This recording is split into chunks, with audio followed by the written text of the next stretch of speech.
Assalamualaikum warahmatullahi wabarakatuh. Hai semuanya, kembali lagi ke Ruang Diskusi, podcast yang akan menemani saat santai kalian. Hari ini kita akan membahas tentang bullying. Jadi, siapin cemilan kalian dan kita ngobrol seru-seruan. Oke teman-teman, jadi pada podcast hari ini kita kedatangan dua tamu yang istimewa nih. Mungkin bisa langsung kenalan sama tamu yang istimewa kita ini. Oke, makasih Mas Fauzi. Perkenalkan, nama saya Aditya Pratama, mahasiswa program studi Pendidikan Bahasa dan Sastra Indonesia, Universitas Muhammadiyah Surakarta. Saat ini saya masih menempuh semester 5. Oh, semester 5, ini semester akhir ya, masih hampir. Baik, perkenalkan nama saya Hanifah Nur Aini. Sama kayak Mas Adi tadi, saya dari program studi Pendidikan Bahasa dan Sastra Indonesia Universitas Muhammadiyah Surakarta. Sama juga sedang menempuh semester 5. Senang sekali bisa mengundang dua tamu yang istimewa ini. Jadi pada topik podcast hari ini kita itu akan membahas tentang bullying. Bahkan kita tahu sendiri masih marak terjadi kasus bullying yang terjadi di negara kita ini. Bahkan dari jenjang sekolah paling bawah pun itu sudah terjadi kasus-kasus tersebut. Sampai di kampus juga masih ada. Aku mau tanya nih sama Mas Adit. Menurut Mas Adit apa sih bully itu? Jadi menurut saya bullying itu adalah suatu perilaku yang agresif yang dilakukan secara terus-menerus, Mas Fauzi. Nah, tujuannya itu adalah untuk menyakiti korban tersebut. Jadi dampaknya cukup signifikan. Kalau giliran Mbak Hanifah nih, pengalaman tentang bullying di waktu pas Mbak Hanifah sekolah dulu, SMP, SMA atau SD bahkan, itu ada nggak sih kayak ngelihat temen Mbak Hanifah dibully atau Mbak Hanifah sendiri yang malah dibully? Kalau buat pengalaman saya sendiri, lebih ke ngelihat temen saya dibully. Tapi itu waktu zaman SMP, dibully karena fisiknya ada kekurangan, sama penampilannya kurang menarik di sekolah kita dulu. Jadi dia menjadi sasaran bully oleh teman-teman kelasnya. Jadi ya begitulah. Kalau itu bentuk bulinya gimana ya? Wah, kalau bentuk bulinya lebih ke saya yang melihatnya aja kasihan ya Mas, apalagi dia yang ngerasain dibully. Sering di kata-katain atau enggak sering disiram air, karena anaknya kalau dijailin tuh enggak pernah marah. Tidak pernah marah. Jadi anaknya nerima aja. Jadi malah bikin teman-temannya dia yang bully tuh malah seneng gitu. Menurut Mbak Hanifah itu kenapa sih kok dia bisa menerima itu? Apa saking seringnya dibully atau emang dia mempunyai kelainan fisik atau gimana? Mungkin karena kalau melawan bakalan lebih dibully lagi Mas. Karena ibarat yang ngebully tuh hampir sekelas, sedangkan dia sendiri. Jadi nggak bakal ada yang bisa yang nolong dia gitu mikirnya. Lalu kalau dia lapor ke guru atau lapor ke BK, guru BK-nya yang nggak bakal percaya karena sekelas nggak ada yang di pihak dia. Jadi dia nggak ada bukti atau dia nggak ada saksi buat bilang ke guru BK-nya. Oke. Kalau dari Mas Adi sendiri ada nggak? Jadi begini Mas, pas dulu seingat saya waktu SMP. Oh sama ya, SMP juga sama Mbak Hanifah. Ya, itu ada teman saya cukup pendiam, bahkan sangat pendiam sih mungkin. Kalau sekarang nyebutnya mungkin ke introvert nih Mas. Ya mungkin kalau sekarang introvert. Ya. Jadi dulu itu dia itu sering dibully karena dia pendiam. Dia dibully seperti dipalak, diejek-ejek karena dia kan penampilannya berkacamata, terus rambutnya klimis seperti kutu-kutu bungkus pada umumnya Mas. Oh iya. Jadi itu yang saya lihat pembulian. Jadi buat korban-korban bully yang disampaikan sama Mas Adit sama Mbak Anifah tadi, ada nggak sih dampak buat mereka di sekolah? Saya dulu nih. Iya, Kalau sesuai pengalaman teman saya itu dampaknya ya akhirnya mentalnya jadi down gitu. Terus kalau mau ngelanjutin sekolah ke jenjang yang lebih, jadinya dia nggak berani, takut nggak punya temen, dan juga takut bakalan kejadiannya keulang lagi. Lalu dia jadi apa ya, nggak berani bersosialisasi keluar karena kan bulinya juga termasuk dari fisik sama dari penampilannya ya Mas. Kalau dia keluar dia mikirnya nanti takut dibully lagi sama orang lain, bukan hanya teman kelasnya dia. Jadi dia lebih milih buat berdiam diri di rumah, lalu juga tidak melanjutkan sekolahnya lagi, untuk mengambil paket C saja. Kalau dari Mas Adit tadi ada dampak dari pengalaman saya atau dampak dari secara umum? Apa yang Mas Adit lihat tadi dampaknya, mungkin yang tadi dibilang Mas Adit orang pendiam itu jadinya lebih gimana? Apa dia malah tambah pendiam atau gimana? Oh iya, baik. Yang pertama, dampak kesehatan mental. Dampak kesehatan mental bisa ke arah depresi, bahkan sampai bisa bunuh diri. Untuk dampak akademiknya mungkin nilainya akan turun atau sering bolos sekolah ya, karena takut sekolah ya kalau sekolah dibully.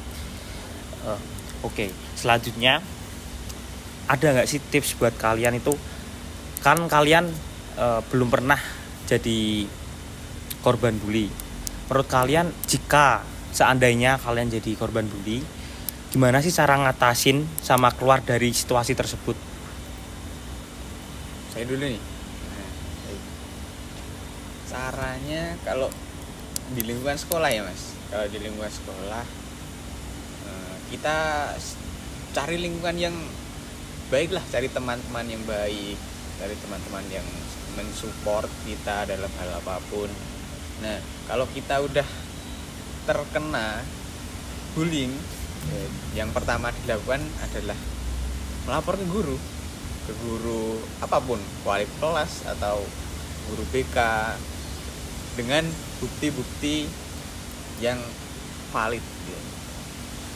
Kalau di lingkungan sosial ini saya lebih menyarankan untuk langsung lapor ke pihak-pihak yang berwajib sih Mas, karena yang berwenang dalam hal seperti itu adalah pihak-pihak yang berwajib.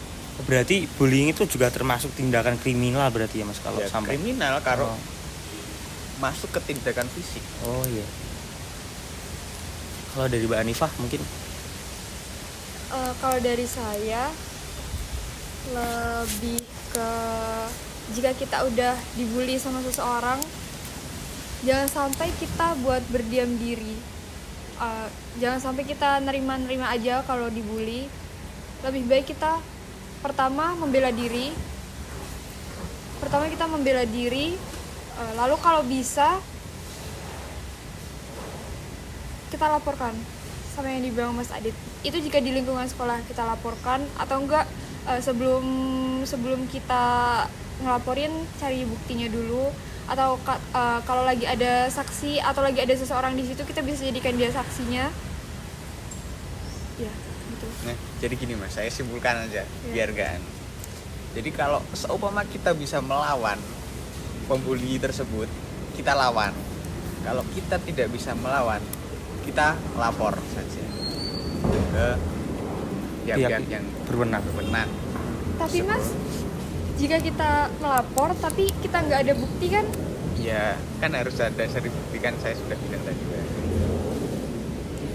Tetapi jika kita lagi ini nih sepi nih, terus ada satu kejadian bully, nggak mungkin yang dibully itu harus ngeluarin HP dulu buat video, buat ngerekam, nggak mungkin kan? Nggak mungkin.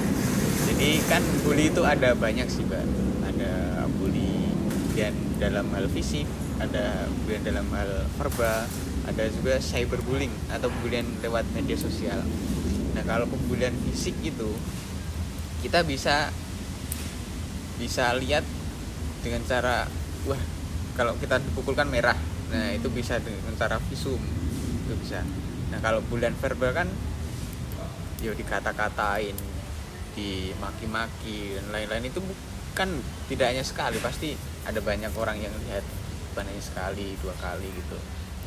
Jadi kita bisa jadikan orang yang lihat itu sebagai saksi kita untuk bukti nanti melapor. Nah kalau kita dalam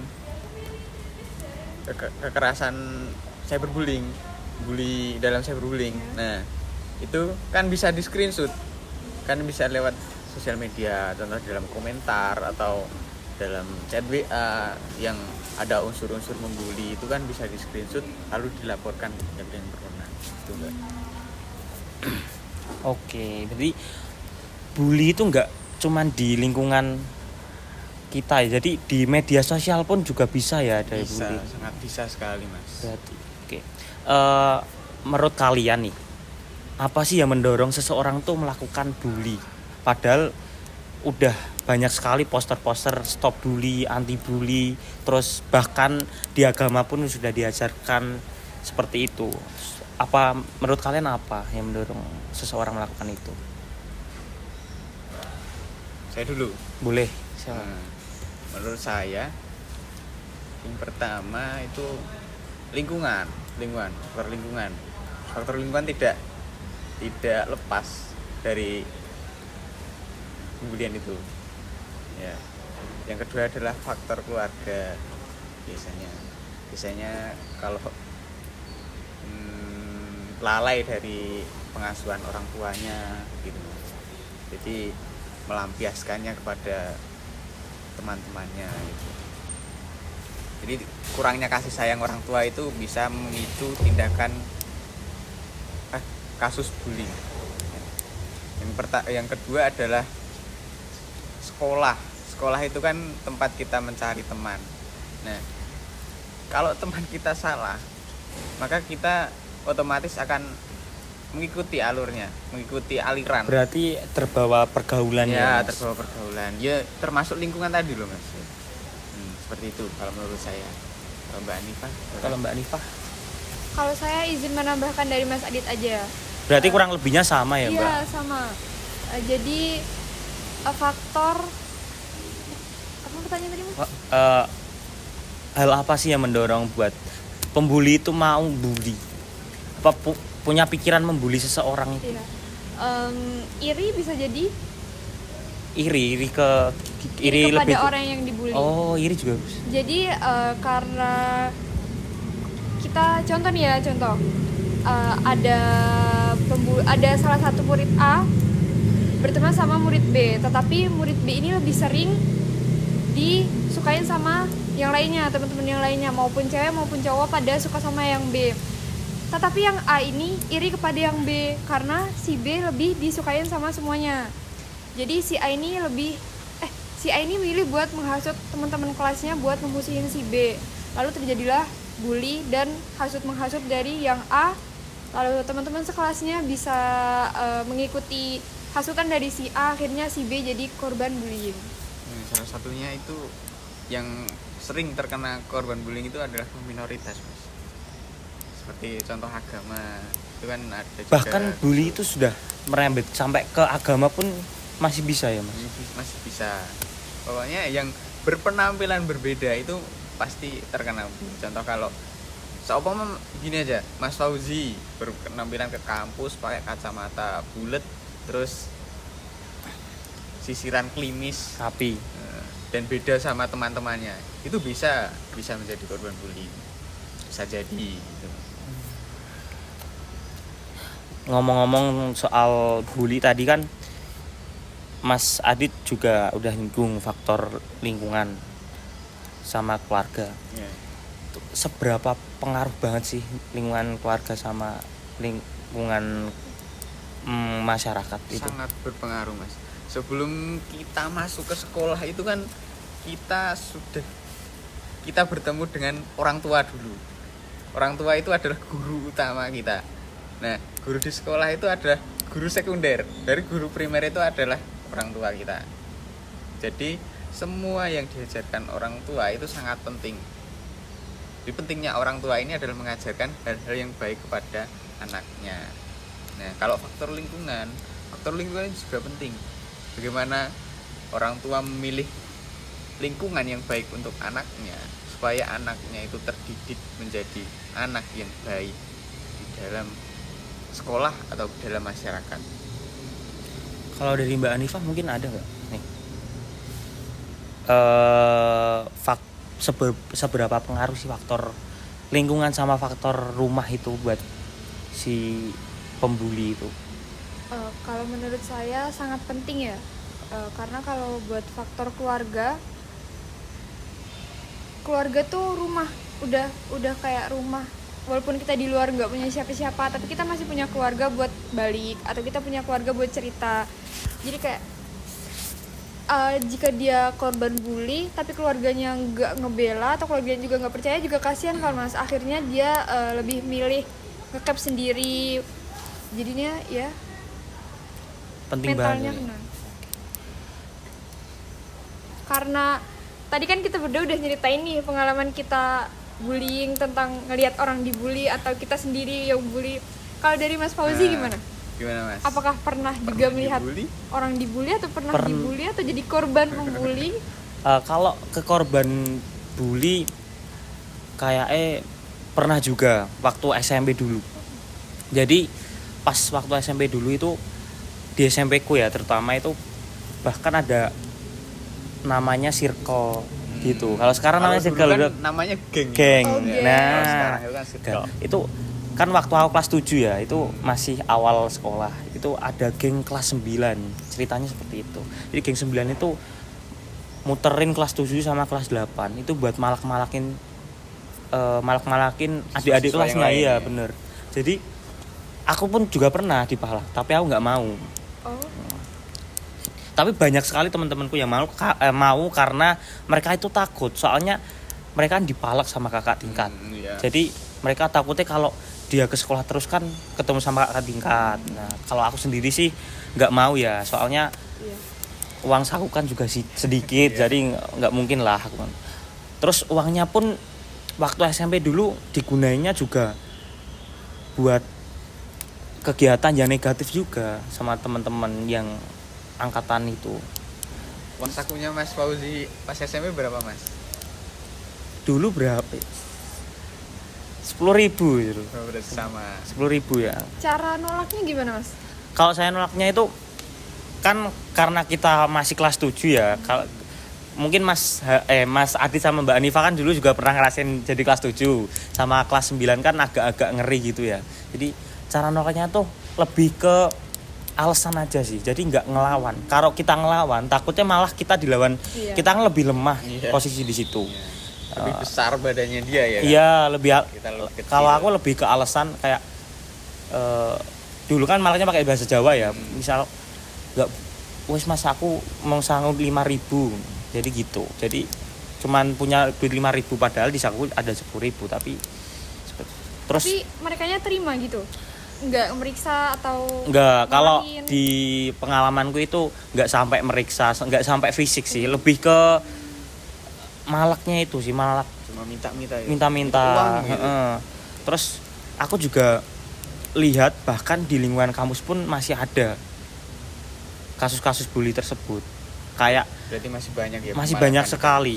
Jadi mungkin itu budaya dari dulu ya. Kayak pengalaman waktu SD sama SMP aja udah terjadi kasus tersebut. Itu ke bawah sampai waktu di lingkungan kampus. Kayak kita tahu sendiri teman kita ada yang berbeda seperti yang dibilang Mas Ardi tadi. Bahkan korban bully itu malah rata-rata itu orangnya berbeda Beda kayak dari yang lain. penampilannya Dari itu segi penampilan. malah lebih rapi atau lebih pendiam gitu. Jadi mereka itu rawan sekali buat jadi korban bully. Betul sekali. Enggak. Terus masih ada lagi nih pengalamanku banyak banget soalnya sih. Iya. Boleh nih ceritain nih. Aduh, kertasnya. Nah, terus ada lagi seperti yang dibilang Mas Adi tadi, bully di media sosial. Menurut aku nih banyak sekali korban-korban bully di lingkungan di media Ya, sosial. lingkungan media sosial juga boleh. menurut saya, karena kenapa mereka berani bully di media sosial? Karena di media sosial itu kita bisa berpendapat apa saja betul. tanpa kita tahu siapa orang itu, tanpa kita ketemu sama orang itu. Jadi mereka lebih bebas buat ngutarain Iya. unek-unek mereka. Karena identitasnya kan juga tidak Iya, terang. bisa. Jadi bisa buat akun palsu. Iya. iya, akun palsu sekarang kan juga marak akun-akun palsu seperti itu. Oke. Kalau kalian emang nggak pernah di media sosial ngelihat mungkin artis kah apa-apa di kolom komentar kan banyak banget ya. Iya, kemarin kan abis ada yang viral-viral gitu loh Mas. Ini korban bully karena kasus perselingkuhan. Perselingkuhan artis ya itu. Siapa itu Mbak namanya, Mbak? Siapa ya? Saya Inisialnya kurang inisial. ngikutin. Oh. Tapi kayaknya inisialnya A. Oh iya, iya. Salah satu pemain bola. Oh iya. Tahu. Jadi kayak banyak yang bully tanpa tahu cerita aslinya. Bener. Lebih ke melihat satu sisi, cerita dari satu sisi, tetapi yang satunya lagi tidak memberikan opini atau tidak mengklarifikasi, jadinya mengambil ini dari yang satunya tadi. Jadi kayak ngambil apa ya? Ngambil dari satu sisi gitu Iya, loh Mas. Jadinya menyimpulkan dari satu sisi. Akhirnya netizen ini jadi membuli ke yang satunya lagi karena yang satunya diem, jadi netizen menganggap itu benar. Kasus bullying yang saya tahu akhir-akhir ini dari sosial media ya itu. Kalau Mas Adit ada nggak? Kalau saya itu buka Instagram itu tidak terlalu sering ya Mas. Kayak saya lebih sering ke TikTok. Yang saya lihat itu di TikToknya warung bekicot Magetan itu loh Mas. Yang di sini ada tai lalanya itu. Kasian sekali itu. Itu komentarnya wah sangat sarkas. Warung ya benar. Berarti lebih Padahal ke fisik. itu orang tua loh. Lebih ke fisik Iya, ya. lebih ke fisik. Padahal itu orang tua. Kenapa kita membuli orang tua? Karena itu sangat dilarang oleh agama dan hukum juga bahkan melarang. Bahkan kita di sekolah pun ada juga edukasi mengenai bullying juga ya. Saya boleh ngambil alih dari Mas Fauzi nggak nih? Boleh dong, boleh. Apa mau di sini? Oh enggak Enggak usah udah. Jadi saya boleh minta pendapat dari kalian. Oke. Gimana menurut kalian orang yang dia sebagai pembuli tetapi dia malah menyebarkan tentang bullying? Bukan menyebarkan tapi lebih ke Menyebarkan Bukan. stop bullying. iya, memberikan edukasi kepada anak-anak SD atau anak-anak SMP atau SMA tentang bullying, tetapi dianya sendiri malah jadi pembuli. Mau aku dulu apa Mas Adit dulu? Kalau saya cuma sedikit, itu cukup munafik. Iya. Cuma itu. Kalau dari sisi aku ya, sisi saya sendiri, mungkin tergantung Mbak Hanifah. Dia itu mantan pembuli atau masih sering membuli. Kalau dia mungkin mantan pembuli, terus memberikan edukasi mengenai bullying, mungkin dia itu ngerasa menyesal pas waktu dia menjadi pembuli tersebut. Jadi dia itu mau nyebarin ke teman-teman bahwa jadi orang yang suka bully itu nggak enak. Kalian bakal nyesel sendiri. Aku udah dapat karmanya, misal begitu. Kalau dia mantan pembuli, tapi kalau dia masih jadi pembuli itu bener, setuju sama Mas Adit. Dia mungkin munafik menurut saya. Jadi bisa jadi dia ngasih edukasi buat nutupin kalau dia sebenarnya pembuli. Iya, Jadi wah itu juga bisa jadi sih. Sebelum podcast ini kita akhirin, ada nggak nih pesan-pesan buat pesan-pesan buat korban bully dari Mas Adit dan Mbak Hanifah? Untuk para korban bully ya terutama, tetap semangat. Kalian tidak sendiri. Banyak orang-orang di sekitar kalian yang masih sayang sama kalian. Kalau nggak ada ya masih ada aparat berwenang sih yang bisa menangani kasus-kasus yang kalian alami. Jadi tetap semangat, jalani hari-hari kalian seperti biasanya. Sudah cukup. Mbak Hanifah. kalau dari saya sama, tetap semangat, tetap jalani hari-hari seperti biasanya. Jangan lupa buat melawan atau enggak, jangan mau kita buat dibully. Jadi berani buat melaporkan diri kalian agar kalian mendapatkan hak kalian. Tidak terasa waktu cepat sekali berlalu. Ngobrolnya tadi udah hampir 30 menit kita ngobrolin tentang Bukannya baru 2 menit ya, Mas? Loh enggak Mas, ini udah sangat berlebihan sekali Mas Adit ini ya. Serasa cepat sekali ya. Iya, serasa cepat sekali. Jadi mungkin cukup ya, terima kasih buat Mas Adit sama Mbak Anifa udah mau datang pada diskusi Kami juga kita terima hari kasih. ini. Karena telah Mungkin diundang. kita bisa bertemu lagi pada diskusi-diskusi selanjutnya. Boleh. Oke, buat teman-teman semua, sampai jumpa di podcast kita selanjutnya. Wassalamualaikum warahmatullahi wabarakatuh. Waalaikumsalam.